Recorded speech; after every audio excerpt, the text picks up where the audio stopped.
بعد الزيادة الفظيعة اللي حصلت في الأسعار في تركيا في الفترة الأخيرة، فكرنا ننزل نشوف الأسعار واصلة لفين، وبدأنا من شارع الاستقلال. النهاردة هندخل كده نشوف كم مكان في شارع الاستقلال ممكن يلاقي فيه حاجات بتكون سعر يعني أقل شوية من الأسعار التانية. لو انتم مهتمين في الشوبينج في تركيا خليكم معانا.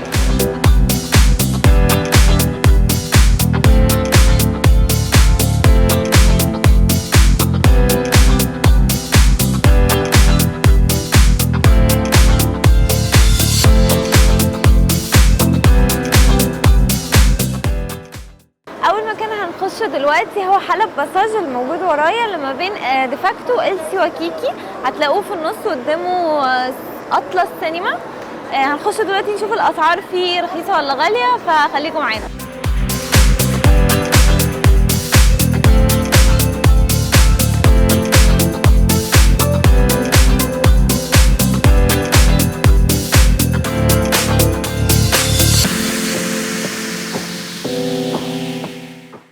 احنا جوه الممر دلوقتي بنشوف الاسعار. يعني هي معظمها تيشيرتات، الحاجات مش جديده قوي، شكلها شويه قديم، بس يعني كمثلا تيشيرتات وسويت شيرتات وكده الحاجات كويسه واسعارها مثلا 100، في حاجه ب90، في حاجات ب200 قدام، بس اللي هي بتكون يعني شبه تقليد، دي اللي هي تقليد الماركات.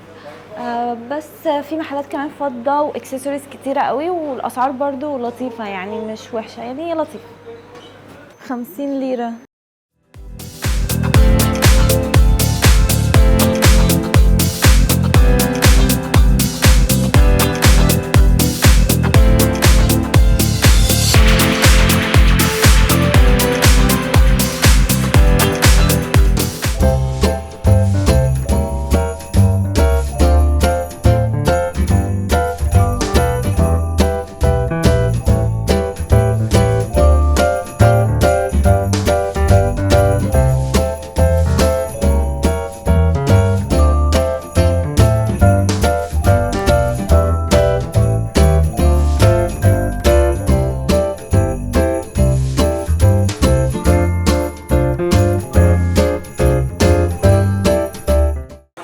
الاماكن التانية اللي ممكن تلاقوا فيها لبس رخيص في الشارع اللي انتوا نازلين فيه لبرج جلطة، هتلاقوا بيرا اوتلت، هتلاقوا فيه حاجات كتيرة رخيصة.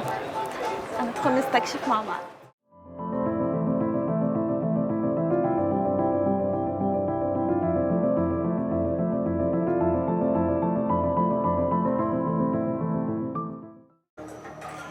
في حاجات ب100 وفي حاجات ب50 زي اللي انا ماسكاه ده وزي ده، حاجات لطيفة، الوان حلوة كمان.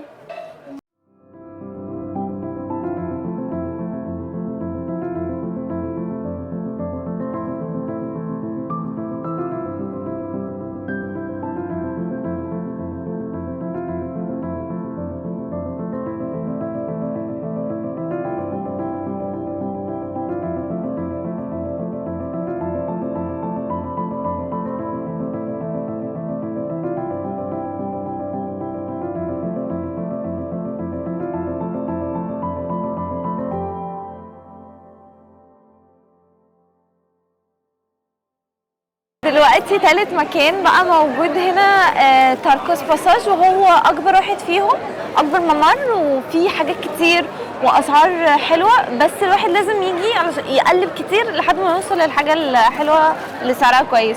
فاحنا ندخل كده نشوف الاسعار دلوقتي. الاخبار تعالوا معانا. تيشيرتات ب90 وب80.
شوبينج تيجوا تقعدوا شويه هنا في المجمع بتاع الكافيهات الموجود جنب محطه شوشانه بتاعه المترو.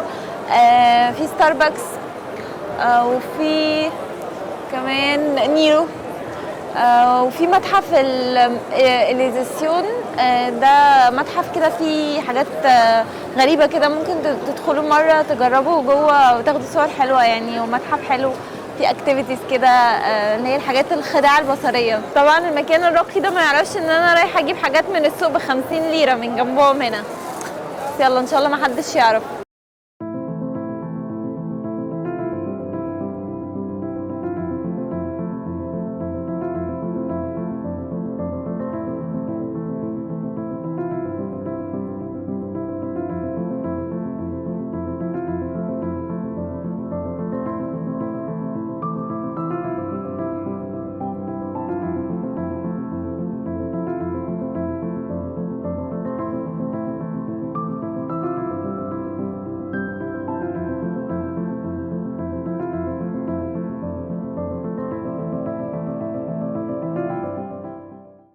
وبس كده نكون خلصنا النهارده جولتنا في شارع الاستقلال اللي بنشوف فيه ارخص المحلات اللي ممكن نعمل منها شوبينج.